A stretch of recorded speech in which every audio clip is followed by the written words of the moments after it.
په ړومبي ځل باندې د جیم اینډ ملرز یو د شانتي ښایسته ایونټ وشو چې په آی کې ګورنر صاحب خپله هم ډېر انټرسټ واخیستو او د دې کوم مشران چې دي عهدهداران چې دي هغې ته پکې ایوارډز وغیره هم میلاو شو او دا فور د فرست ټایم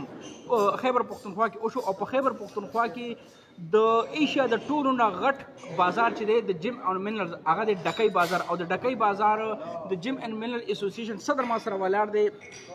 د وحدت نیوز دپاره ټایم ورکول دپاره ډیره مننه د دې پروګرام حوالې سره د جیم اینډ ملرز حوالې سره به څه وایي ساجد بھائی تاسو ډیره مننه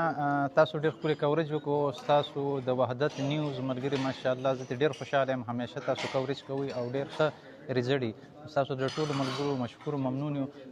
خبره دا ده چې دا کوم پلیټ فارم جوړ شوی دی په دې پلیټ فارم کې د غریبو کاریګرو هنرمندو واړه دکاندارانو لپاره موږ اواز اوچت کړی دی او په دې مجلس کې موږ صدر مجلس یو ګورنر خیبر پښتونخوا صاحب بیا دې کې موږ سره د مختلف ملکونو سفیران صاحبان هغې کې وړومبی سفیر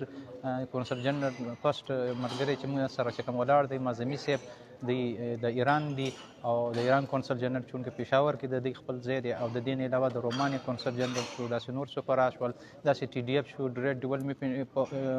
ایکسپورټ ډیولپمنټ اتارټي شو داسې نور غټ غټ ډپارټمنټ شو هغوی ټول دې کې شریک شول تاجر برادري وه چیمبرې وې نو موږ دې خبرو لپاره دې ته اواز اوچت کړو چې تاسو بر مهرباني کوئ د دې غریبو هنرمندو کاریګرو د روزګاریانو لپاره دې دا راته وایي جي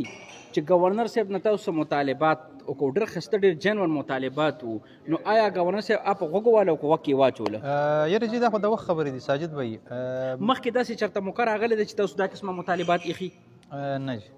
دا مطلب فرست ټایم بیا امید لرو چې مطلب تاسو دلته کوم د لیبارټري خبره وکړه دلته کې د اکیډمي خبره وکړه دلته د سټون انډسټري خبره وکړه هیله لرم چې ګورنر صاحب په دې باندې عمل کوي او دا به زه یم د ای په کریډټ که به دا بیا راځي که په دې باندې دلته کې کار شروع ساجد بھائی ګورنر صاحب نه چې څنګه په تقریر کې ما ریکویسټ وکړو چې که ګورنر صاحب دا قدم اوچت کو انټرنیشنل لیب موږ سره نشته د زمونږ لیب چې بهر سرټیفیکیټ د سټون لاړ شي هغوی په دې مخ داسې ورولي